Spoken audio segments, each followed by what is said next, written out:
Alguna vez, como ya lo mencionaba, nosotros hemos tenido contacto con algún contrato en nuestra vida, como es el tema de hoy, que se llama contrato de vida o muerte.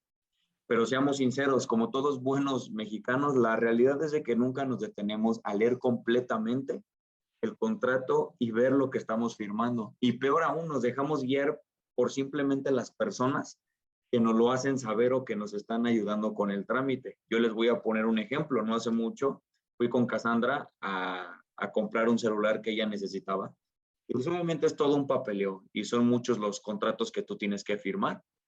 Pero les soy sincero, yo no leía nada. O sea, simplemente me decía esta persona, "Ah, mira, este contrato es para resguardar tus datos, este contrato es aquí, simplemente firma aquí, mira, aquí es lo que el monto que estás pagando".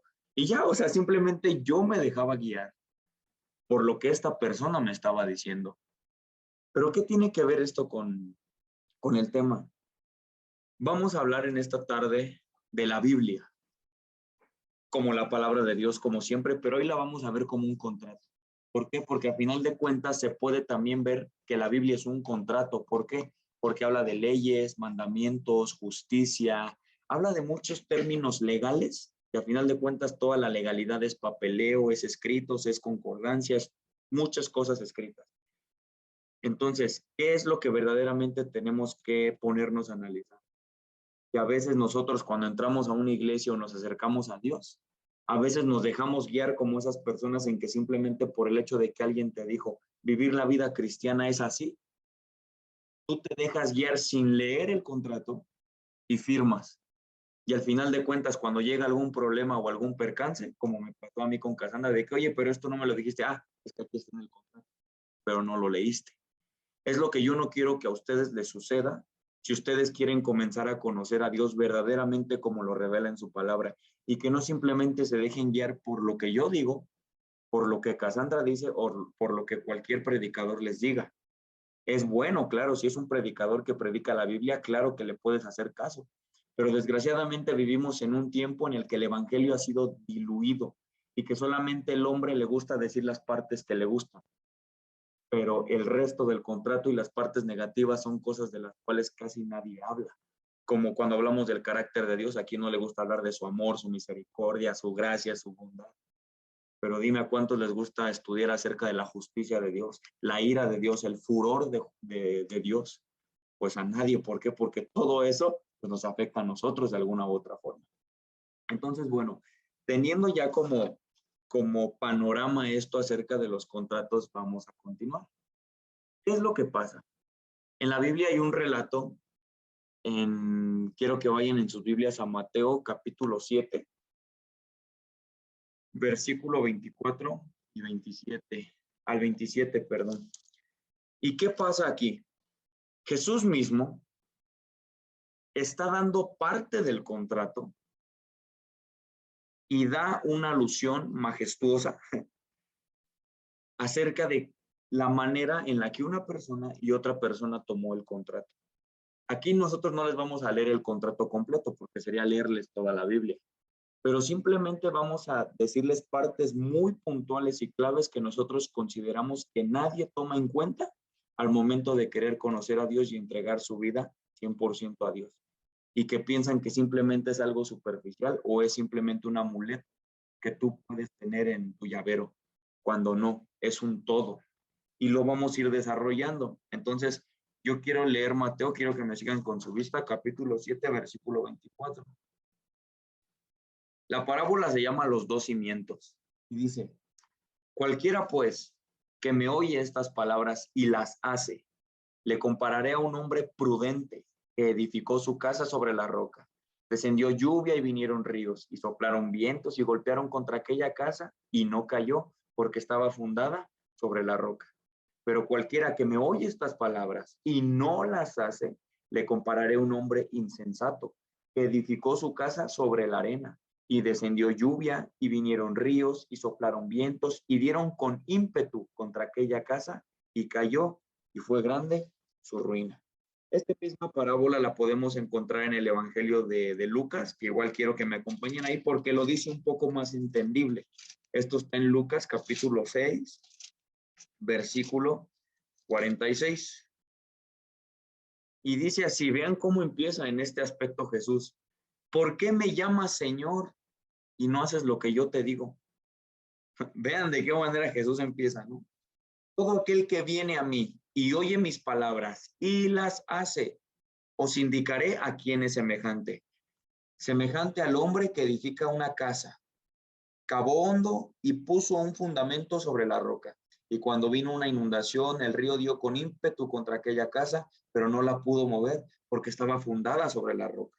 Mas el que oyó y no hizo, semejante es al hombre que edificó su casa sobre la tierra sin fundamento, contra la cual el río dio con ímpetu y luego cayó y la casa, y fue grande la ruina de aquella casa.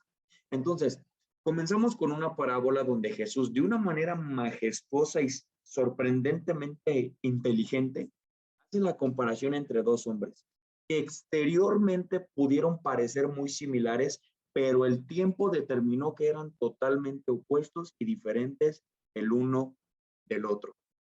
¿Ok? Todo lo vamos a ir aplicando a un ámbito cristiano y bíblico porque es lo que verdaderamente nos interesa. Hay muchas personas que van a la iglesia, hay muchas personas que entran y el contrato siempre se predica. El contrato, Cristo dice, Dios dice, dice Dios, dice Dios, dice Dios. Y todo lo que Dios dice, pues nosotros tenemos que hacerlo. ¿Por qué? Porque aquí dice, si me dices Señor, tienes que hacer lo que yo te digo. ¿Por qué? Porque hace la pregunta contraria. ¿Por qué me llamas Señor y no haces lo que yo te digo? ¿Ok? Entonces eso lo tenemos que tener muy en claro al momento de nosotros decir, ok, sigo a Dios, sí, creo en Dios, pero a mi manera o a la manera en la cual Dios lo dice y lo marca que debo creer. Entonces, vamos a comenzar con estos dos puntos que tenemos que considerar para seguir adelante. Primer punto, los dos hombres oyeron las palabras de Jesús. ¿Por qué? Porque dice que el primer hombre oyó e hizo, y el otro hombre oyó y no hizo. Entonces, aquí ya nosotros nos podemos dar un panorama de que no porque alguien esté en la iglesia, significa que verdaderamente es el hombre que está haciendo las cosas bien. ¿Por qué? Porque los dos oyen y desgraciadamente algunos se basan por lo que dice el predicador o por lo que alguien les dijo. Sin embargo, a pesar de que eso no es malo, sino al contrario, es muy bueno si se expone el verdadero evangelio y el verdadero contrato, pero no se van directamente al contrato que tienen en sus manos y dicen, a ver, voy a leer no solamente lo que él me dice, voy a ver si hay letras pequeñas en este contrato, voy a ver si todo lo que él me dice es suficiente, voy a ver si todo lo que él me dice verdaderamente está fundamentado en la palabra de Dios. ¿Qué pasó? Uno de ellos simplemente tal vez se dejó guiar por la emoción. Uno simplemente se sorprendió de cómo Jesús predicaba, de cómo Jesús decía, wow, esto suena muy atractivo, creo que esto es lo que le hace falta a mi vida. Tal vez uno pudo haber pensado esto es lo que me hace falta. Y el otro dijo, esto es todo lo que necesito. No sé si me explico. Entonces vamos a ir describiendo a estos hombres. Ese es el primer punto que tenemos que considerar. Los dos oyeron. No porque tú escuches la palabra de Dios, no porque tú leas la Biblia, no porque tú estés cada 8 días en la iglesia, significa que eres el hombre prudente. Porque el hombre prudente no solamente escucha, que dice, hace las palabras, ¿ok? Entonces, el segundo punto es de que los dos hombres fueron y construyeron la casa. ¿Qué quiere decir? Que de alguna manera los dos actuaron. Era, hoy escucha y ve a hacer tu casa. Los dos lo hicieron. Exteriormente y en todo ese proceso de construir su casa, se vieron exactamente iguales. Pero ¿qué pasó? Al momento de que la fe y la estructura de esa casa físicamente, hablando de una casa, fue probada, hace esta parábola con ríos, con ímpetu, con lluvias, se vio verdaderamente de lo que estaba hecha esa casa y su cimiento. ¿Y por qué dice el cimiento? Porque no puedes conocer si alguien verdaderamente ha creído en Dios hasta que venga a ser probado su cimiento. ¿Ok? Hasta que venga una prueba en la que digas, ay Dios, pero ¿por qué me pasa eso? Ey, ey, ey. ¿Por qué dices eso? Eso viene en el contrato. Más bien tú no escuchaste atentamente el contrato. Sin embargo, el hombre prudente puede decir, llegó esto estaba en el contrato. Entonces, Dios, ayúdame a cómo puedo pasar esto. Y es una gran diferencia y vamos a hacer esas vertientes. Entonces, siendo un poco más específicos, Jesús está describiendo a un verdadero cristiano y a uno que no lo fue.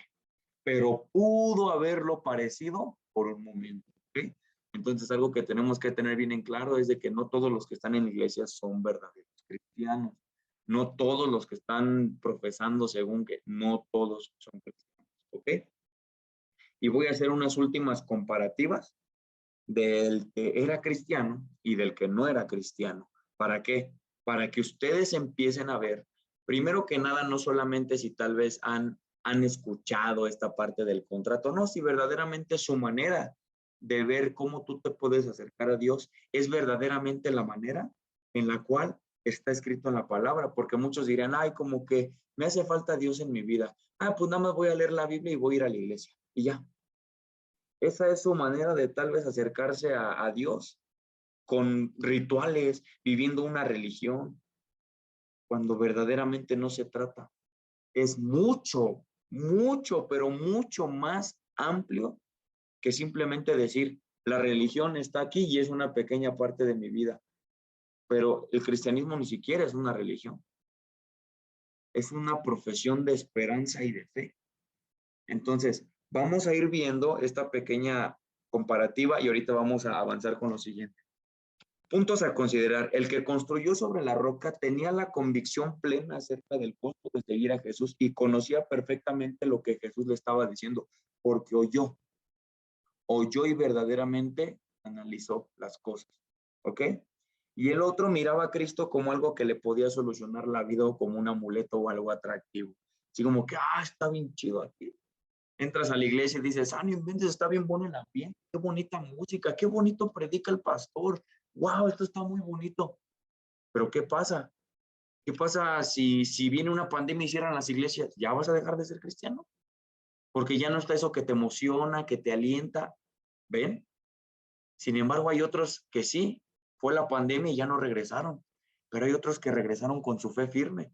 ¿Por qué? Porque leyeron el contrato y entendieron todas las implicaciones. Entonces, otro punto, el que edificó sobre la roca sabía que las pruebas eran parte del contrato y que su plenitud no se encontraba en este mundo. ¿Por qué a los dos les dice que vinieron ríos y soplaron vientos en su casa? O sea, no es porque uno sea cristiano va a sufrir y el que no es cristiano no va a sufrir. Todos, sean cristianos o no sean cristianos, sufren en esta vida. ¿Qué pasa? Que los que no creen en Cristo sufren pero sin esperanza. Y los cristianos sufren con esperanza y para la gloria de Dios. Entonces ya es un parteaguas muy, muy diferente. Entonces el que construyó sobre la arena veía a la iglesia y a Dios como algo obligatorio, religioso. Entonces le bastaba con cumplir con ciertas cosas para sentirse cristiano. ¿Ok? Entonces vamos ya empezando a desmenuzar un poco a estos dos hombres, ¿no? Y algo importante y aquí quiero que lo tengan muy, muy, muy presente.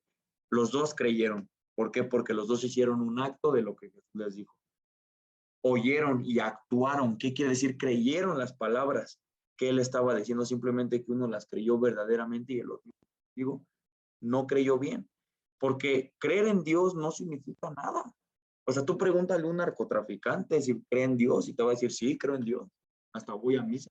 Tengo a mi San Pedro y no sé a qué tantas imágenes. Y dices, o sea, eso es creer en Dios. Tú pregúntale a una prostituta, oye, ¿crees en Dios? Y te va a decir, claro, creo en Dios. No me imagino un narcotraficante orando a Dios, Dios, como yo creo en ti, por favor ayúdame a que la mercancía de hoy en día se entregue a Colombia y pueda matar a mis enemigos. ¿Tú crees que eso es creer en Dios? Eso para nada es creer en Dios. Esa fe no vale, esa fe no existe. Es una fe vana, es una fe sin fundamento, sin raíz. No sé si me explico. Entonces es donde vamos a ir desmenuzando. ¿Qué significa creer verdaderamente?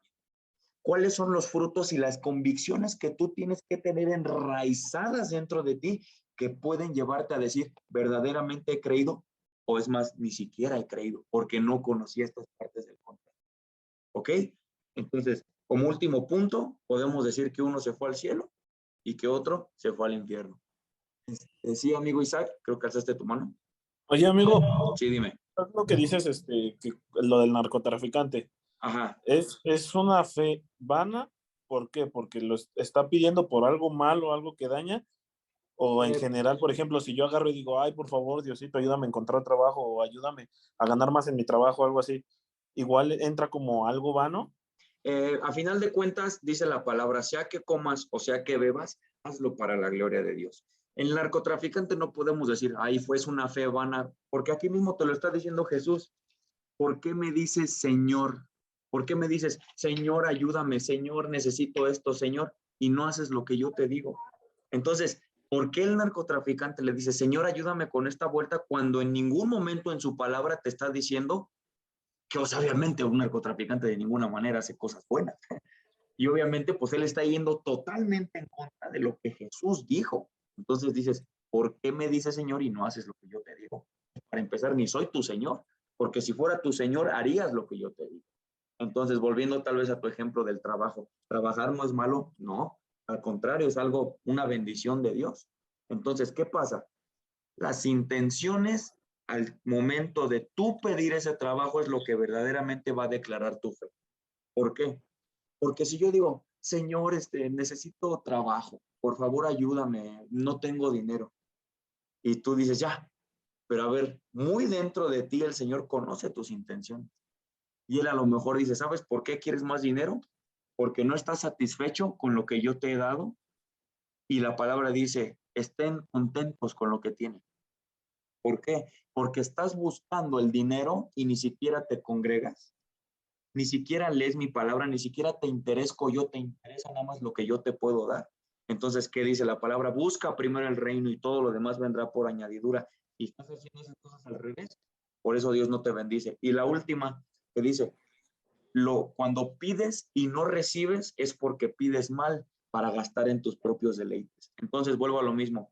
Pedir trabajo no es malo, pero las intenciones, que aunque tú las puedas disfrazar, Dios las conoce perfectamente, es lo que va a discernir y determinar si tu fe es sincera y verdadera y para la gloria de Dios. Como vuelvo a lo mismo, a lo mejor dices, Dios, dame otro carrito, ¿no? Pues porque el que tengo es una carcachita, y Dios dice, ¿de qué te sirve que yo te dé un carro del año? Porque yo conozco tu corazón y en el momento en el que yo te dé un carro del año, tú te me desapareces de la iglesia. Va a crecer tu ego, va a crecer tu vanidad, va a crecer el que, miren en qué carro estoy. Entonces dices, ¿de qué sirve que yo te lo dé? Él conoce tu corazón y Él sabe cuál va a ser la reacción al momento de darte ese carro. Entonces, ¿qué dice? Mejor no te lo doy. Prefiero tenerte aquí conmigo, acercado a mí, con el carro que tienes. Entonces, ¿cuál sería la contraparte? Si yo digo, Señor, pues mira, tal vez mis hijos van a entrar a la universidad, pues me vienen estos gastos, te suplico que si es tu voluntad, me ayudes a poder trabajar un poco más o me des un segundo trabajo. No te digo que, me lo hagas derramar del cielo, simplemente, Señor, dime de qué manera puedo hacerlo. Y si, Señor, si tú consideras que con lo que yo gano me va a alcanzar, yo confío en ti plenamente y en tu soberanía. Pero yo quiero que tú seas glorificado y seas tú quien tome esa decisión de acuerdo a mis necesidades. Cuando la palabra dice, Él ya sabe lo que necesitamos aún antes de que se lo pidamos. Descansas en eso y ves cómo ya todo el panorama cambia. Entonces, no sé si resolví tu duda con esas pequeñas ejemplificaciones. Sí, amigo, sí. Gracias. No, ¿de qué? Entonces, para terminar esta comparativa, uno se fue al cielo y otro se fue al infierno, porque dice que el otro fue grande su ruina. ¿Y cuál es la ruina peor? Esa casa se devastó, se fue al infierno. Y el otro que entendió verdaderamente el contrato y lo que era verdaderamente creer en Dios y creerle a Jesús lo que él dijo, y lo hizo a la manera en la que él lo dijo y no a su propia conveniencia. Entonces, ya para comenzar la dinámica de esta prédica, vean lo que vamos a hacer. Aquí están describiendo a dos hombres, uno que es un hombre prudente y el otro que lo llama un hombre insensato. El prudente edificó sobre la roca y el insensato edificó sobre el arena. Entonces, yo voy a hacer el papel del hombre prudente y mi amorcito va a hacer el papel del hombre insensato. Entonces, nos vamos a ir desglosando algunos versículos que se podrían decir que son parte del contrato y parte del costo de verdaderamente seguir a Dios y creer en Dios y hacer y por fin poderle decir Señor y hacer lo que Él dice, porque va a ser Dios mismo el que va a estar hablando. ¿Okay? Entonces, me presento, soy el hombre prudente. Soy alguien que se sienta y medita acerca de sus decisiones. Soy un hombre cabal y totalmente íntegro. ¿Qué es la integridad? Simplemente es un hombre que es el mismo en cualquier lugar en el que está. Nada de que soy uno en la iglesia, pero soy otro con mi familia y soy otro acá, etc. Y hablando específicamente de esta parábola, soy alguien que lee todo el contrato. Hay un dicho muy famoso de que nunca firmes un contrato sin antes haberlo leído todo. Pues yo soy tan prudente, tan sobrio, que digo, voy a ver específicamente de qué se trata de esto, porque esto no es un contrato de un celular, es un contrato de vida o muerte. ¿Cuánta más seriedad no le tendríamos? ¿Ok? Entonces, bueno, mi amorcito se va a presentar por su papel, ¿no? Yo prácticamente voy a ser la mujer insensata, el hombre insensato, que es prácticamente lo mismo. Para empezar, quiero que entiendan que la palabra insensato, en pocas palabras, significa tonto, sonso o necio. Y me encanta la imagen que aquí puso a Mauri. Y para ejemplificar quién soy yo, es una persona que cuando alguien le empieza a decir algo que no va conforme a lo que él desea, es como de, no, mejor me tapo los oídos, ya no quiero escuchar. Es una persona que se siente autosuficiente, que saben cómo ve a Dios, como bien lo decía Mauri, como un amuleto, en el ámbito de decir, solamente voy a buscar de Dios cuando necesito algo, como bien lo decía Isaac, tal vez en un aspecto de decir, tal vez orar por un trabajo no es malo, pero ¿cuáles son tus intenciones? ¿Y por qué estás buscando eso? El hombre insensato siempre va a buscar por un bien suyo. Yo voy a buscar porque yo esté bien, así la demás gente esté mal por cualquier situación, etcétera. Y la única manera en que yo puedo acordarme de Dios es cuando me está pasando algo mal. O, en otro aspecto, me gusta ir a la iglesia porque se siente bonito, porque está muy padre el ambiente, los hermanos son bien buena onda, a veces me invitan a comer, me invitan a desayunar, no, está re bueno el ambiente ahí. Pero ¿qué? Cuando se habla de la palabra de Dios y de lo que rige la palabra de Dios, ¿qué creen? Se me cierran los oídos. Simplemente quiero escuchar lo que me gusta escuchar. En un ámbito de decir, esto sí lo tomo, esto no lo tomo. A diferencia del hombre prudente, yo no leo el contrato. Simplemente escucho lo que otros me dicen y me quedo con eso. Y si algo no me gustó, mira, lo hago a un ladito. Nada más me quedo con lo que me gusta. Esa es la gran diferencia hasta ahorita del hombre prudente y del hombre insensato. Ok, ya teniendo esto en mente, entonces vamos a avanzar. Volvemos a lo mismo, vamos a actuar como si la Biblia fuera un contrato. Aunque digo, muy paradójicamente podría llegar a ser un contrato.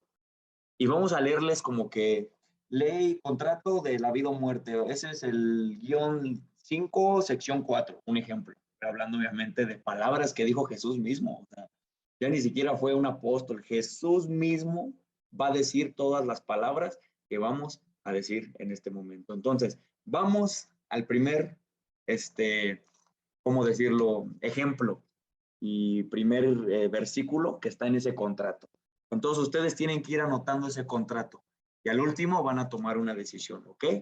Vamos a Lucas, capítulo 9, versículo 62. Ahí está. Esto está impresionante, ¿eh? O sea, créanme que eso a cualquier persona le chocaría, ¿no? O sea, pero es que, o sea, a final de cuentas, ustedes mismos lo están leyendo, o sea, volvemos a lo mismo, nosotros solamente somos comunicadores, pero volvemos a lo mismo, los amamos y queremos que no busquen a Dios a su manera, sino a la manera de Dios porque va a ser lo mejor, ¿ok? Y ahorita se van a dar cuenta el por qué y tiene mucho sentido, ¿no? ¿Estás listo, amigo? Sí. Vale. Lucas, capítulo 9, versículo 62. Dice así, leo para ustedes. Y Jesús dijo, aquí es Jesús mismo hablando, ninguno que poniendo su mano en el arado y mira hacia atrás es apto para el reino de Dios. Aquí pues vamos a empezar definiendo el versículo. ¿Qué es un arado? Ninguno que poniendo su mano en el arado. Esto lo vamos a encontrar en la imagen número 1, donde está el caballito. Básicamente en los tiempos de Jesús era muy común, o sea, pues prácticamente la economía era parte de lo que la tierra daba, o sea, las verduras, las frutas, las cosechas, el maíz, los cereales, todo eso era la economía del tiempo. Y pues obviamente cuando se iba a sembrar, pues tenían que pasar con ese arado, a veces jalado por bueyes, a veces por burros o caballos, y la persona que iba atrás pues iba guiándolo para que esto fuera derecho. Y básicamente, ¿por qué hace alusión Jesús a alguien que está sosteniendo un arado? Porque primero Dios nos va a dar en lo material, ¿ok? Vamos a tomar este primer ejemplo del contrato como algo material. ¿Qué quiere decir Jesús aquí? Que ninguno que ame más las riquezas o lo que hay en este mundo va a ser digno de entrar en el reino de los cielos. Entonces, primero vamos a ver cómo actúa el hombre que edifica sobre la arena frente a este versículo que Jesús le está diciendo. Y el arado es algo que de lo cual estás aferrado, de cierta manera. ¿Y a qué está aferrado el hombre insensato? Bien lo dijo Mauri, en un ámbito de comodidades materiales. ¿Cómo se los voy a mostrar? Vean en un versículo, en unos versículos antes, justamente 9:58. Vean lo que mismo Jesús les dice. Las zorras tienen guaridas y las aves de los cielos nidos. Mas el Hijo del Hombre no tiene dónde recostar la cabeza.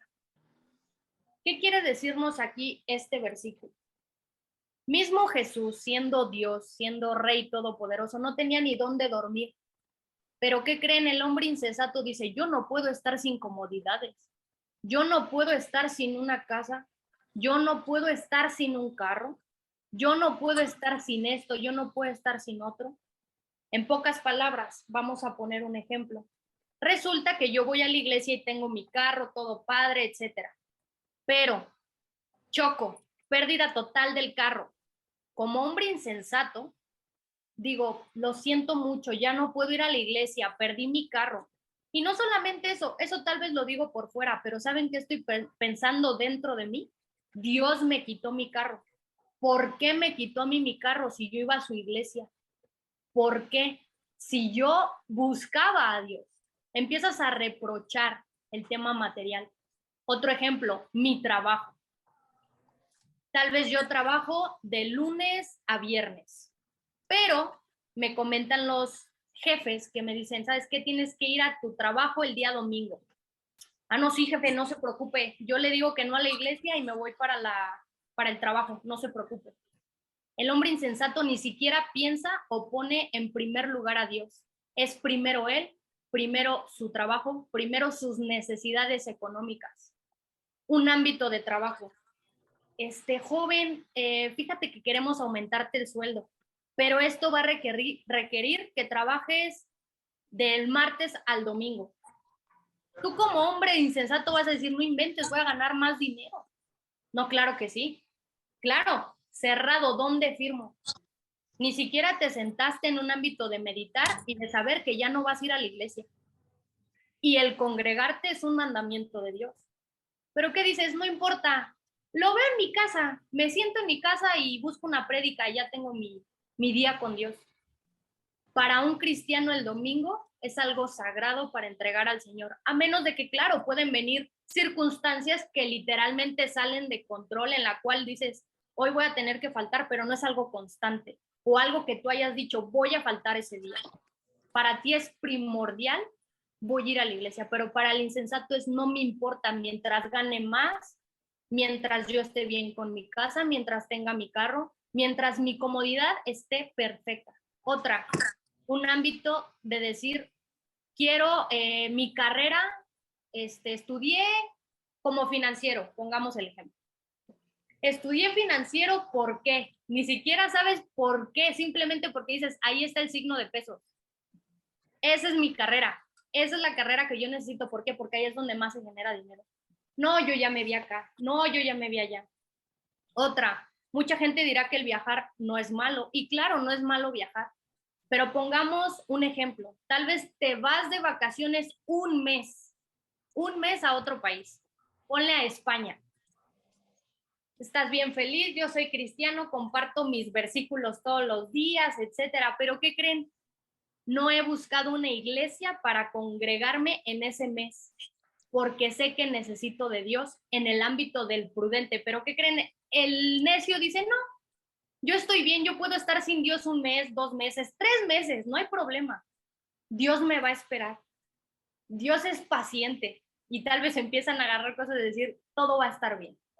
El necio nunca va a poner en primer lugar a Dios antes que sus cosas materiales. Siempre va a querer primero su comodidad, su estabilidad financiera y hasta cierto punto su reconocimiento. Esa soy yo siendo insensata. Ok. Bueno, ahora vamos al ejemplo del prudente. ¿Cómo actúa el hombre prudente que edificó su casa sobre la roca frente a este versículo que Jesús le está diciendo? Él dice, Dios está por encima de todo lo que tiene algún valor material para mí. Y aunque perdiera todo eso, Cristo sigue siendo suficiente para mí. ¿Ok? Él también dice, incluso analiza si cualquier cosa material puede llegar a afectar su suficiencia y servicio a Cristo. Como bien lo decía Cassandra, ok, tengo un trabajo normal, estable, gracias a Dios, pero de repente me dicen, oye, este hombre prudente, ¿qué crees que te voy a aumentar el sueldo 50%? Solamente te pediría una cosa, que vinieras también a trabajar los domingos. Y luego el prudente dice, ¿el domingo? Mi día para el Señor, el día de reposo, ¿qué crees? Lo siento mucho, agradezco la oferta, no puedo aceptar el contrato. Y ya, él sabe que nada tiene más valor que el servicio a Dios y que ni aun el dinero, la avaricia lo va a mover de esa roca, ¿no? Básicamente, él vive por lo que no puede ver y palpar y es lo que verdaderamente tiene valor para él. ¿Qué tiene valor para alguien prudente? El ser más amoroso, el ser más sincero, en pocas palabras, el ser más como Cristo. Eso es lo que verdaderamente tiene valor para él. Pero más que las cosas que pueden asemejarse a Dios, pues Dios mismo es lo que más valor él tiene. Cristo es todo lo que necesito, Él es todo lo que tengo y es todo lo que necesito. Entonces, es donde ahí cambia el sistema de valores en el momento en el que alguien verdaderamente conoce a Jesús. Y vamos a ver unos ejemplos de dos hombres que, bueno, aquí en este caso es un hombre que lo entendió de una manera increíble. Vamos a ir a Filipenses y justamente esto fue algo de lo que trató la clase pasada, si van a recordar, si estuvieron. Recuerden que ahí en estos pasajes Pablo da su currículum. Su currículum, él era fariseo, él tenía mucho dinero. Él era una persona súper inteligente, súper capaz, volviéndolo lo mismo, tratando de ejemplificarlo. Si este Pablo viviera en nuestros días, tal vez él tendría 5 doctorados. Él en las mejores escuelas, Cambridge, Stanford, Oxford, Harvard, él tendría doctorados, él sería una persona súper capaz. Él te hablaría tal vez 5, 7, 8 idiomas. Él te tendría los mejores niveles académicos, tendría muchos premios Grammy, muchos premios de ciencia. Él sería una persona súper inteligente y encima con mucho dinero, prestigio, ego. Él sería un hombre súper admirable. ¿Y qué pasa? En el capítulo 3 de Filipenses, pasa algo increíble. Vean lo que este Pablo dice. Capítulo 3, versículos 7 y 8. Pero cuantas cosas eran para mi ganancia, las he tenido como pérdida. ¿Por qué? Por amor de Cristo. Y ciertamente aún estimo todas las cosas como pérdida por la excelencia del conocimiento de Cristo Jesús, mi Señor, por amor del cual lo he perdido todo y lo tengo por basura, por ganar a Cristo. Vean aquí cómo él dice Cristo, mi Señor. Él, Pablo sí le podía decir Señor a Cristo porque él sí entendió esa parte del contrato, de que Cristo te dijo, lo material no tiene que estar por encima de mí. Y Pablo dijo, lo tengo por basura, Señor, por ganarte a ti. ¿Ven la diferencia? Entonces, ¿qué pasó? Si ustedes leen detenidamente, Pablo utiliza términos de contabilidad como pérdida, ganancia, estimar, eh, otra vez estimar, pérdida. ¿Para qué? Para describir el nuevo sistema de valores que fue creado en su corazón el día que se encontró con Cristo en camino a Damasco. En ese momento Pablo entendió el valor de sus méritos, sus logros, su justicia, su prestigio, su inteligencia y la estimó como basura. Y la palabra traducida al original ahí en basura es literalmente estiércol. O sea, imagínate, es como yo les decía a la clase pasada, imagínate que alguien llegara contigo y te diría, ¿sabes qué? Para Dios, ¿qué es tu dinero, tus logros, tus metas, tus títulos, tu esfuerzo, es estiércol. ¿Cómo te sentirías? Te sentirías ofendido, pero hasta que no conoces verdaderamente a Cristo dices, hasta peor que eso. Se queda corto la palabra estiércol, mis obras, mi justicia, todo lo que yo pueda generar o hacer, ¿no? Entonces, aquí pues lo vemos en la imagen, pero también mismo Lucas está en la imagen de abajo, en el versículo 12-15, dice, guárdense de toda la avaricia, porque la vida del hombre no consiste en los bienes que posee.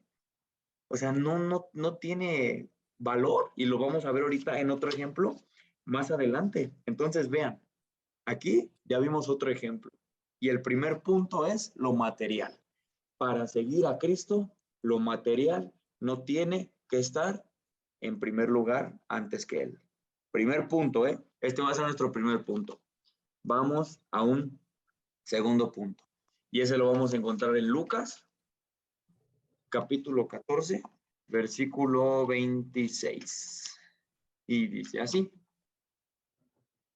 si alguno viene a mí y no aborrece a su padre y madre y esposa e hijos y hermanos y hermanas y aún también su propia vida, no puede ser mi discípulo.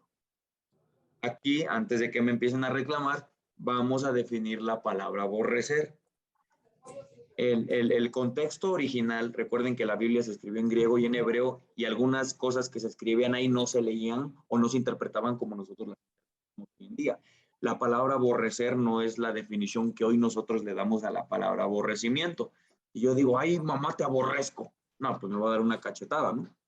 O sea, entonces no es la palabra literalmente lo que está diciendo. La palabra aborrecer en ese contexto y de acuerdo al lenguaje griego era una palabra de lugar. Primero, segundo, tercer lugar, así, por así decirlo. Entonces, el pasaje, para que lo entendamos, se tendría que leer así. Si alguno viene a mí y ama más a su padre, su madre, bla, bla, bla, no puede ser mi discípulo, ¿ok? Entonces, ¿qué está atacando aquí ahora Jesús? Que ni aún tus relaciones sentimentales, familiares, sociales, poco van a estar por encima de mí. Y nuevamente vamos a ver cómo actúa el hombre que edifica sobre la arena frente a estas palabras que Jesús dijo en el contrato.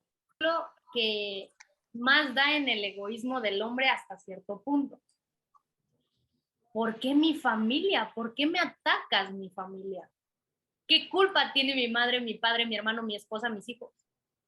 Y algo muy importante con lo que yo quiero comenzar es que a veces tu mamá, tu papá, tu esposo, tus hijos, hermanos, etcétera, se vuelven un ídolo para ti, que literalmente tú nada más vives y te mueves por ellos. ¿Qué pasará el día que ellos mueran? ¿Qué pasará el día que muera tu esposo? Se te va a acabar el mundo. ¿Qué va a pasar el día que se muera tu madre? Se te acaba el mundo. El hombre insensato así es. No puede estar sin su familia y su familia se vuelve el número uno. Y lo que diga su familia está por encima de la ley de Dios. Vamos a poner un ejemplo. Yo, siendo mujer insensata, me dice mi mamá, ¿sabes qué? Yo no quiero que vayas a la iglesia, porque aquí toda tu familia es católica, así que tú no vas a ir a la iglesia, que Jesús, que esto, mira, a mí no me gusta eso. El hombre insensato que va a decir, mi mamá me dijo, no puedo ir en contra de ella, no puedo ir en contra de lo que literalmente me está diciendo mi madre. ¿Y qué dices? Ok, no voy a ir. Humanamente todos dirían, wow, está obedeciendo a su madre, qué buen hijo. Pero ante Dios estás haciendo lo contrario. ¿Por qué? Porque primero está Él y primero tienes que buscarlo a Él. Sobre toda cosa, claro, dice la palabra, honra a tu padre y a tu madre, pero cuando va en contra de la voluntad de Dios a tu vida, chingas a tu madre. no puedes ir en contra de Dios. Y es ahí donde literalmente Dios toma el primer lugar. Ese es un ejemplo. Otro ejemplo es que las personas en estos tiempos a sus hijos los ven como ídolos, en un ámbito de decir, es que mi hijo es por lo que yo vivo. Yo me desmayo literalmente todos los días en el ámbito de decir, mi hijo tiene que estar bien vestido, bien comido, bien esto, bien lo otro. Ay, mi hijo, mi hijo, mi hijo. Pero Dios, mira, ni siquiera. O inculcarle a tu hijo de Dios, ni siquiera. No hay manera. Y les voy a poner aquí este ejemplo que yo lo he vivido literalmente en carne propia. Cuando mi familia se enteró que yo era cristiana, a muchos no les pareció. Y de verdad, amigos, he sufrido de bullying, he sufrido de burlas, he sufrido en ese ámbito de decir, ay, Cassandra la cristiana, que de verdad no hay reunión familiar en la que no me tiren con algo. Ay, no, es que no, Cassandra es santa, no menciones eso. Como hombre insensato, ¿yo qué haría? No, me alejo de la fe, me alejo de Dios porque mi familia está en contra de mí, mi familia está dañándome, mi familia me está diciendo que estoy loca, que qué estoy haciendo en la iglesia, que ahora soy muy santa. No, mi familia me está matando. Claro, va a doler, pero el hombre insensato se deja basar por esos sentimientos y decir, no, dejo la fe. Yo no puedo con esto. Esto es algo muy fuerte para mí. Prefiero primero a mi familia que seguir a Dios. Y es una prueba muy difícil que todo cristiano va a pasar. Literalmente todo cristiano va a pasar. Y les soy sincera, si esta prueba hubiera llegado a mí cuando el Señor apenas me rescató, hubiera sido muy difícil. ¿Por qué? Porque yo vivía por mi familia. Yo era una mujer que literalmente le importaba mucho lo que su familia dijera de ella. ¿Y quién eres tú, Cassandra? ¿En qué trabajas? ¿En qué te desenvuelves? Cuando mi familia se entera que yo dejé de trabajar en YouTube, ¿estás loca? Es tu fama, ahí estás ganando dinero, ahí está lo bueno, ahí es donde deberías estar.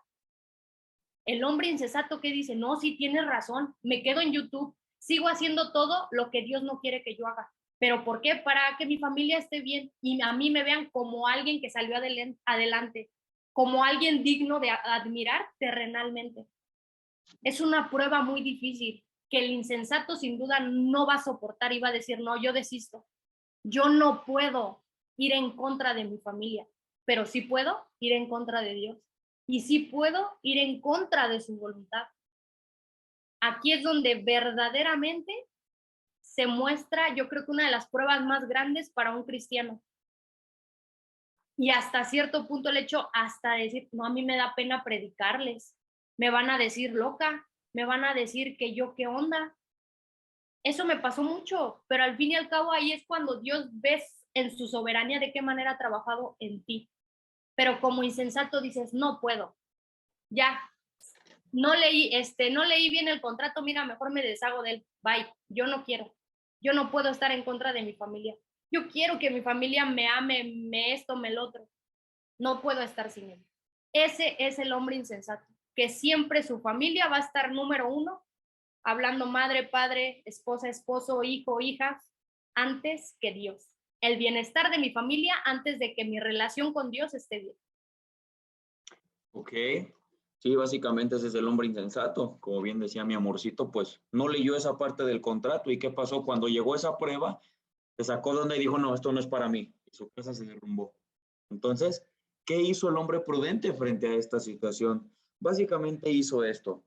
Él sabía y reconocía que su familia es un regalo de Dios y que Dios se la dio para que la amara, la sirviera, viera por ella y fuera de bendición a su vida. Pero así como él mismo reconoce que Dios le dio a su familia, Dios mismo tiene todo el derecho de quitársela y que ni su misma familia le pertenece. ¿Ok? Y pues hablando en este ámbito de, pues de tal vez los problemas que llegamos a pasar a veces con la familia, de cómo que estás ahí, que eres cristiano, cómo que esto, cómo que el otro. Si vas a la iglesia, se van a poner en tu contra, se van a burlar de ti, te van a hacer bullying, como bien dice Cassandra, pero ¿qué hace el hombre prudente? Se mantiene firme, amando y dándole prioridad a Dios. ¿Ok? Y vamos ahora a ver dos ejemplos muy, muy sorprendentes en la Biblia. El primero es esta imagen que está en medio acerca de, bueno, es un apóstol.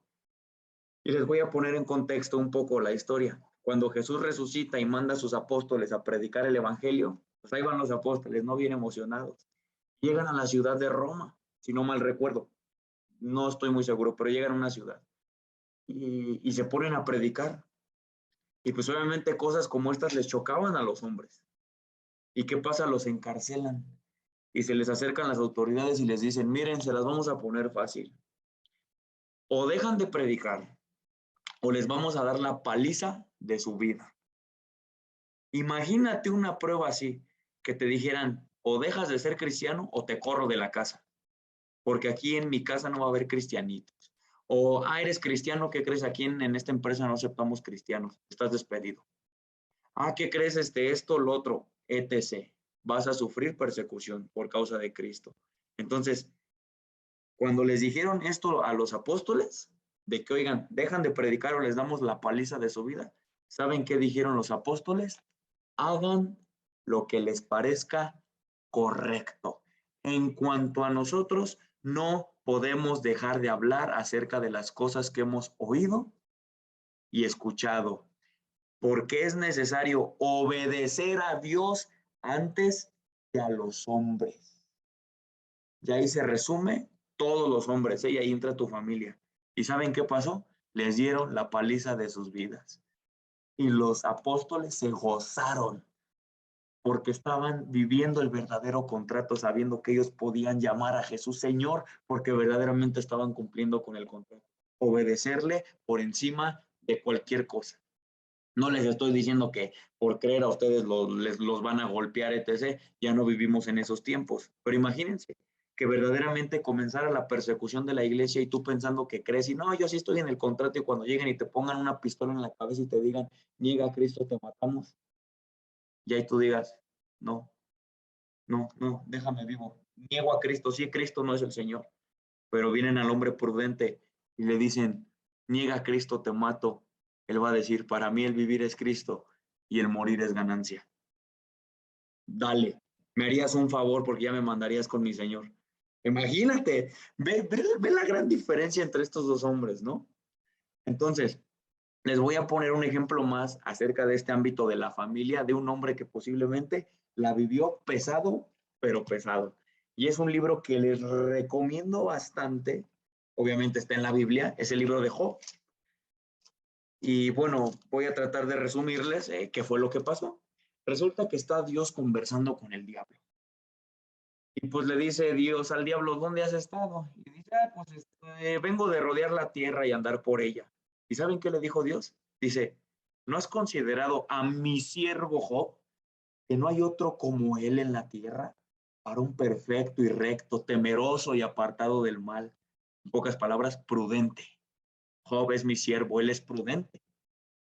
Y pues para no hacerles el cuento largo, pues dice Satanás al Dios, dice, pues claro, ¿cómo no va a ser obediente a ti? Pues ve, él es rico, no le hace falta nada, tiene mujeres hermosas, tiene una esposa hermosa, tiene hijas muy bellas, tiene mucho ganado, tiene muchos bienes. Claro, ¿cómo va a decirte que está malo? ¿Cómo no te va a servir?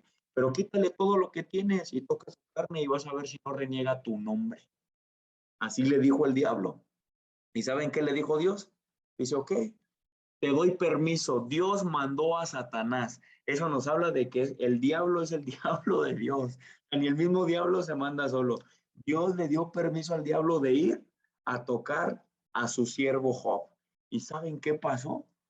Dios lo dejó sin un solo peso. Le mató a todo su ganado, le quemó a todo su granero, le hizo lo que quiso, pero no solamente eso. ¿Sabes qué pasó también? Le mató a sus criados, le mató a sus siervos, a las personas que le servían, y no bastado con eso, le mató a sus hijos. Lo dejó en la ruina a Job y solamente le dejó a su esposa. ¿Y saben qué pasó? Que cuando pasó todo eso, dice, Job se levantó, rasgó su manto, rasuró su cabeza, se postró en tierra y adoró a Dios. Y dijo, desnudo salí del vientre de mi madre, y desnudo volveré allá. Jehová dio y Jehová quitó, sea el nombre de Jehová bendito. Yo puedo decir, wow, con la fe de Job, y avanza. Y en todo esto no pecó Job ni atribuyó a Dios despropósito alguno. Admiro mucho la fe de Job. Qué hombre del Señor. Imagínate, para que Dios diga, Él es mi siervo, Él verdaderamente me sirve. Y no obstante con eso, también el diablo hizo otra cosa. A Job le dio una sarna, pero asquerosa, una sarna muy, muy fuerte, que incluso Job se llegaba a rascar con las piedras. O sea, imagínate, lo dejó en cero y encima lo dejó con una enfermedad terrible. ¿Y sabes qué pasó?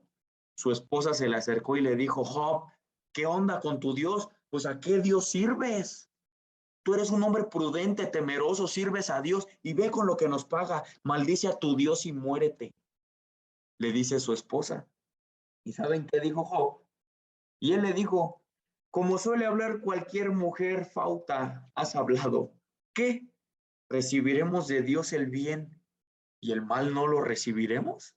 En todo esto no pecó Job con sus labios.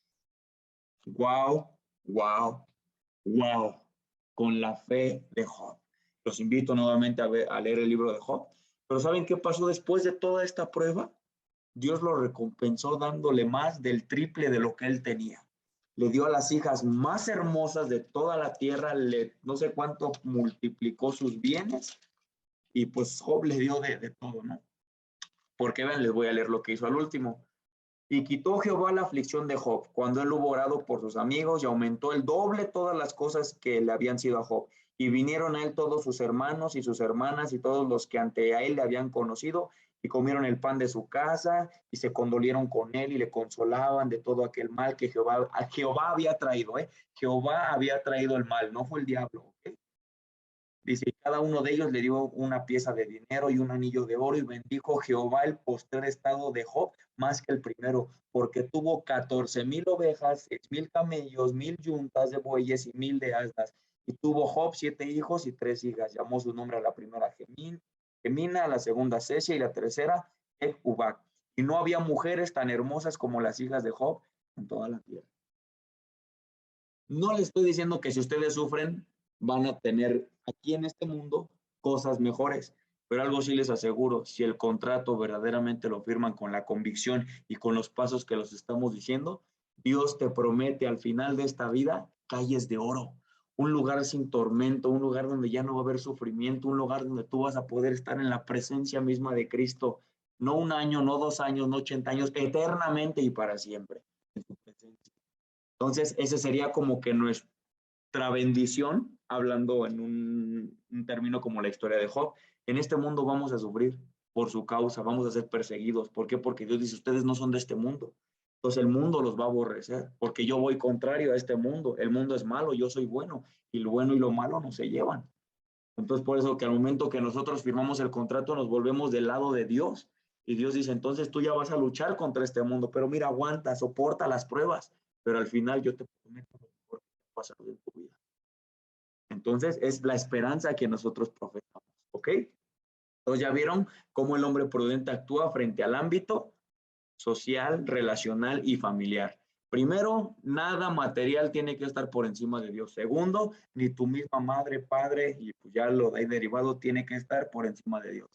Y vamos al último punto. ¿Qué más pide Dios o Jesús en este caso? Nuestro último pasaje se encuentra en Mateo, capítulo 16, versículo 24.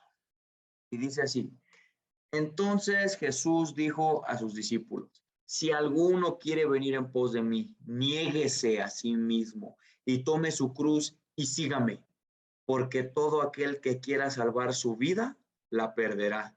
Y todo aquel que pierda su vida por mi causa, la hallará. ¿Por qué? ¿Qué aprovechará el hombre si gana todo el mundo y perdiere su alma? ¿O qué recompensa dará el hombre por su alma? Entonces, vamos a ver qué piensa el hombre insensato frente a estas palabras de Jesús que están en el contrato. ¿Sobre qué se refiere específicamente? Y aquí es de tú mismo, del egoísmo tan grande que existe en cada uno de nosotros. Aquí, ¿qué te pide Dios?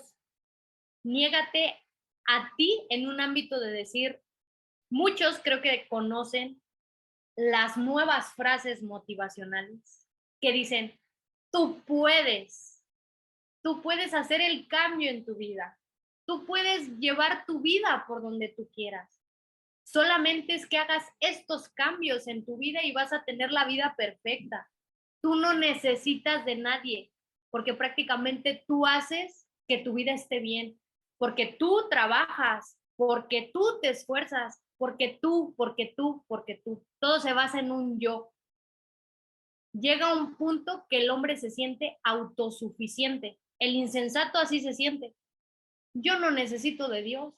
Yo consigo trabajo. Yo trabajo y yo gano el dinero. Todo lo ven como de un ámbito de decir, yo todo me lo he ganado.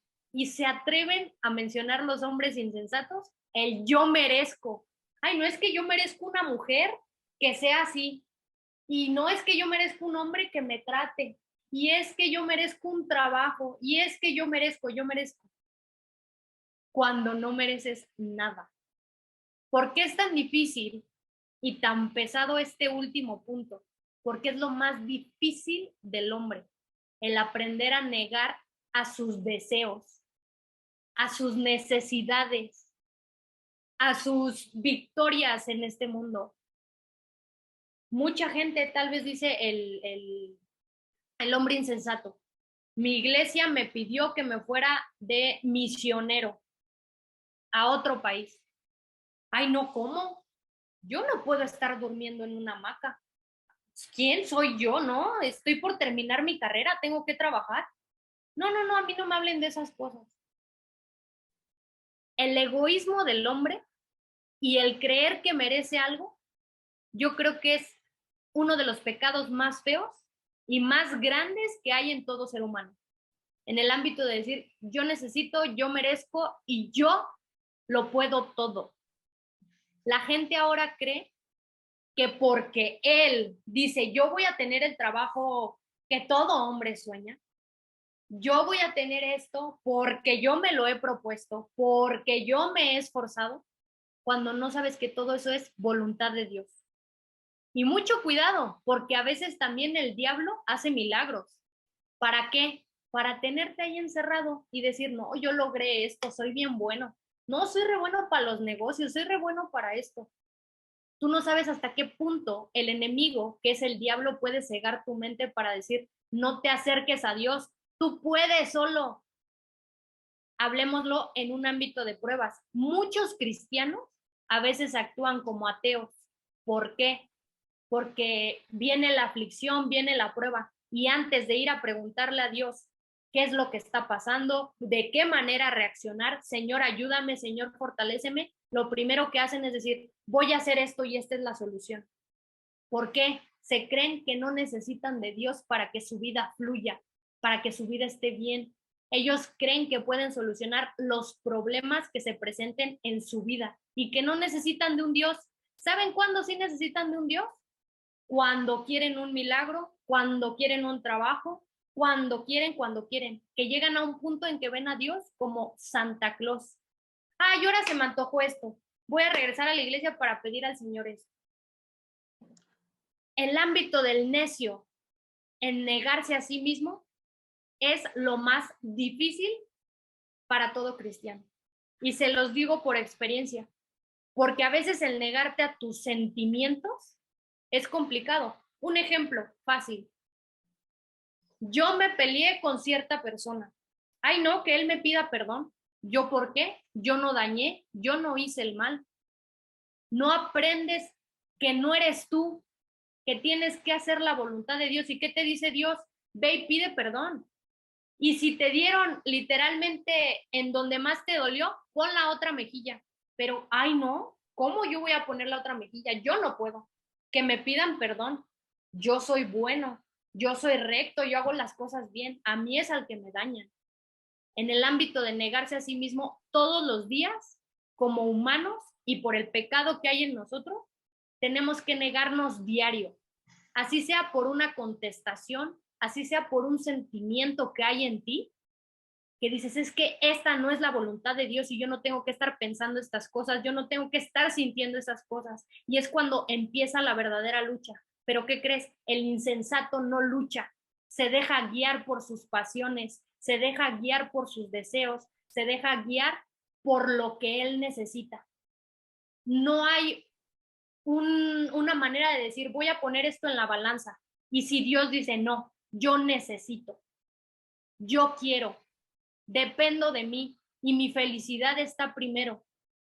Tenga que hacer lo que tenga que hacer, yo voy a ser feliz. Y no me importa quién me lleve, no me importa si Dios literalmente no está en mis planes, pero se atreven a decir, primero Dios, si Dios quiere.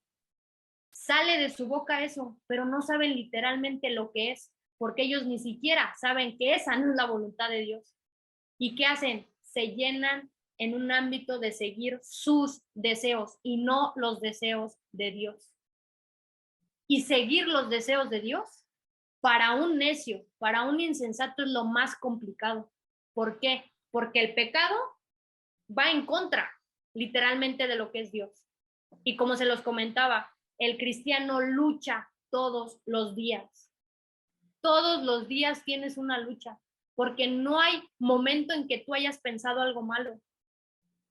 No hay momento en que tal vez hayas actuado mal. El insensato lo toma como algo X, ya se le pasará. Luego me pedirá perdón, a pesar de que tú tuviste la culpa. Es el egoísmo puro en el insensato que literalmente no escucha, no entiende razones y siempre se va a preocupar porque él esté bien, sin importarle lo demás. Y en este mundo, ¿qué es? Lo mejor, hay el amor propio. No, sí, ámate. No, es que tú tienes que amarte y tú tienes que ser primero. En clases anteriores, lo que les decíamos en el ámbito de amor. Ahora, ¿qué te dicen cuando tienes una pareja? No, es que tienes que amarte primero tú. Y Dios te dice, ama a la otra persona antes que a ti, preocúpate por las necesidades de otra persona. El insensato va a decir, no, yo necesito esto de mi pareja. Y si no lo cambia, mira, bye, buscaré a alguien más. El insensato siempre va a querer buscar su bien y no el de los otros. Y él va a estar por encima de Dios. Él es su número uno y él tiene que salir victorioso en todo lo que ve. Así es. Sí, totalmente. Digo, a final de cuentas, en este punto Dios te está atacando a tu vida misma. Ya no es lo material, ya no es tu familia, a ti mismo, tu mismo ser, tu todo, ¿no? ¿Cómo actúa el hombre prudente frente a esta parte del contrato? Él dice, reconozco que yo no me di la vida, ni aún mi madre me la dio, sino el Señor que me formó y lo hizo para que yo le dé gloria en todo ámbito de mi vida. En pocas palabras, no me pertenezco. Yo pertenezco a la persona que me creó y me creó para su gloria, pero el pecado en mí distorsionó todo eso, entonces yo quiero seguirle para poder regresar al diseño original. Y para esto, pues vamos a tomar el ejemplo bíblico de un rey llamado Salomón, quien posiblemente escribió el libro de Eclesiastés. Por algunos teólogos han determinado eso por muchas razones técnicas, ¿no? Pero no quiero meterme tanto en eso. El rey Salomón fue un rey de Israel, del pueblo de Dios, y fue el hombre, les voy a resumir qué pasó con él. Él empezó a reinar muy chico, Israel, cuando murió su padre David, el rey David, y pues él era muy pequeño y veía un pueblo muy grande y él decía, ¿qué voy a hacer para gobernarlo? Y Dios se le aparece y le dice, David, perdón, Salomón, te voy a conceder un deseo de tu corazón. ¿Qué quieres? Pues tal vez hubiera dicho muchos de nosotros, no, estabilidad, salud, amor, que me gane la lotería. Entonces, ¿sabes qué pidió el rey Salomón? Quiero que me des sabiduría para poder gobernar a tu pueblo. Y Dios se enorgulleció tanto del corazón de Salomón que dijo, por cuanto no me pediste oro ni plata, te voy a dar oro y plata como ningún rey de Israel antes y como ningún rey de Israel después. Pero también te daré sabiduría como ningún rey antes y como ningún rey después de ti. Salomón fue un rey súper sabio. Si leyeran sus historias a él, tenía una sabiduría impresionante. Y él escribió el libro de Eclesiastés y los proverbios, que son sabiduría. Entonces, después de toda la vida que él vivió, ¿sabes cómo resume la vida de todo el hombre, todo ser humano que pisa esta tierra? Dice, vanidad de vanidades, dijo el predicador, vanidad de vanidades, todo es vanidad. ¿Qué provecho tiene el hombre de todo su trabajo con el que se afana debajo del sol? La palabra vanidad aquí significa vacío, algo sin sentido, algo que no tiene fundamento, no sé si me explico. ¿A qué me refiero con esto? Y en este mismo libro hace alusiones como que, bueno, es vano porque ¿de qué sirve que yo sea muy guapo Si el que es guapo y el que es feo se van a ir al infierno y van a morir. ¿De qué sirve que yo sea rico y el pobre? Si el rico y el pobre van a morir. ¿De qué sirve que yo tenga tanta sabiduría? Si yo que tengo sabiduría y el tonto, vamos a morir. Y todo lo que hay en esta vida es vanidad. En los dos ámbitos, algo vacío. Que porque yo tengo este carro, que porque yo ya tengo esta maestría, pero que yo ya tengo esto, pero que yo ya tengo el otro, pero mira, yo ya hice, pero tú no has hecho. Vanidad de vanidades. Todo lo que el hombre hace debajo de la tierra es vanidad. Y dice, todas las cosas son fatigosas, más de lo que el hombre puede expresar. Nunca se sacia el ojo de ver y nunca el oído de escuchar. ¿Qué quiere decir? Que ni aún teniendo la vida que tú pudiste haber dicho, ni planeada me hubiera salido así de bien, nunca te puedo asegurar con autoridad de la escritura de Dios, nunca vas a estar plenamente satisfecho, aunque cumplas todos los deseos y anhelos que ahorita tú tienes en tu corazón. Y llévalos al nivel más extremo que tú quieras. Pues bueno, Dios, yo nomás quisiera una casa, la mejor casa que hay en este mundo. No te va a llenar. Bueno, Dios, yo nomás quiero un yate privado, el mejor yate que exista. No te va a llenar. Te vas a sentir vacío a final de cuentas, porque tu ojo nunca se va a cansar de ver. Ya tengo esta casa, es la último modelo. Pasan 5 años. Ah, ya hay una nueva. No, como que ahora ya quiero esa. Entonces, ¿por qué hay millonarios, multimillonarios que se suicidan? Cuando dices, oye, pues, ¿qué te hace falta? Tienes la vida de ensueño y sufres de depresión, sufres de ansiedad, de problemas mentales. ¿Por qué? Dices, pues es que ellos buscan llenar algo, llenarse con algo que no es correcto. El ser humano tiene un hueco del tamaño de Dios, que solamente Dios lo puede llenar al 100%. Y mientras no sea así, todo lo que busques va a ser vano, no te va a servir. Y vuelvo a lo mismo, y aunque digas, pues mira, yo no me quejo de mi vida. Yo no me quejo de lo que hice, yo viví la vida que siempre quise vivir y me voy plenamente satisfecho. Si volvieran a hacer, viviría exactamente la misma vida. Y te dice Jesús en Mateo, ¿de qué decirle al hombre ganarse el mundo? Que al final va a perder su alma. ¿Ves? Ya Jesús mismo, Dios encarnado, te atacó en todo huequito que nosotros nos queremos escapar. A Dios como que dice, ah, bueno, lo material, ok, me quedo con mi familia y pum, pone una barra de este lado. Ok, ni lo material ni mi familia, entonces me voy de este lado por mi propia felicidad. ¡Pum! Dices, bueno, Dios, pues ya la vida es una, hay que vivirla como sea, y te vas hacia atrás y ¡pum! Te pone otra barrera. Y te encierra, te dice, no es por ningún lado que tú veas, ¿qué más te queda? Voltar hacia arriba y decir, Dios, entonces la única respuesta está en ti. Es lo que básicamente queremos o Jesús está diciendo con todos estos pasajes que nosotros te estamos diciendo y aún con la vida misma de Salomón, que fue un hombre que tuvo todo. Las riquezas de Jeff Bezos, de Elon Musk, se quedan mínimas al lado de la riqueza que tuvo el rey Salomón, porque es verdaderamente Dios bendiciendo económicamente a una persona y le dio oro a morir, ¿no? Y de muchas cosas. Tuvo más de 1000 mujeres, imagínense. Yo no puedo mantener a una y 1000. Entonces, digo, vean, Te ¿no? amo. Vean literalmente todo como Dios aquí está mostrando de muchas maneras verdaderamente el costo y lo que viene en el contrato. Recordemos que esto está hablando de un contrato y de una persona que lo leyó y otro que simplemente ahí medio se lo pasó. Entonces, para concluir, vamos a ir a este pasaje y vean básicamente qué es lo que Jesús les quiere decir, por último, a todos y cada uno de los que estamos aquí. ¿Por qué? ¿Quién de vosotros, quién de nosotros que estamos aquí, queriendo edificar una torre, no se sienta primero y calcula los gastos para ver si tiene lo que necesita para terminarla? Como el hombre prudente se sentó, analizó y dijo, ok, ya entendí todo el contrato. Sé que va a doler, sé que va a ser difícil, pero también hay promesas de esperanza y de fortaleza y ayuda. Le entró. Pero el otro dijo, nah, pues creo que sí, esto es atractivo, sí, hay que firmarle. Total, me lo pintó bien bonito el que me la dijo. Y lo firmó. Dice, y no se sienta a calcular los gastos para ver si tiene lo que necesita para acabarla. No sea que después de que haya puesto el cimiento, y no pueda acabarla, todos los que lo ven comiencen a burlarse de él, Diciendo, este hombre comenzó a edificar y no pudo acabar. El típico cristiano de, no, yo antes iba a la iglesia y yo antes esto, y ahorita ya ni vas, ya ni te congregas, ya ni te interesa Dios. ¿Qué pasó? Tu cimiento era la arena. Nunca estuviste fundado sobre la roca. Y en el versículo 31, ¿o qué rey al marchar a la guerra contra otro rey no se sienta primero a considerar si tiene para hacerle frente con 10,000 al que viene con 20,000? Y si no puede, pues cuando el otro está todavía lejos, le envía una embajada y le pide condiciones de paz. Prudente, sé prudente, no te aloques, ¿ok?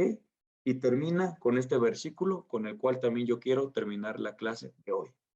Así pues, cualquiera de vosotros que no renuncia a todo, y todo es todo, la extensión de la palabra, lo que posee, no puede ser mi discípulo. Entonces, con este versículo los dejo, y ahora la pregunta final es la siguiente. ¿Vas a firmar el contrato? Lo dejo a opción de cada uno de los que estamos aquí.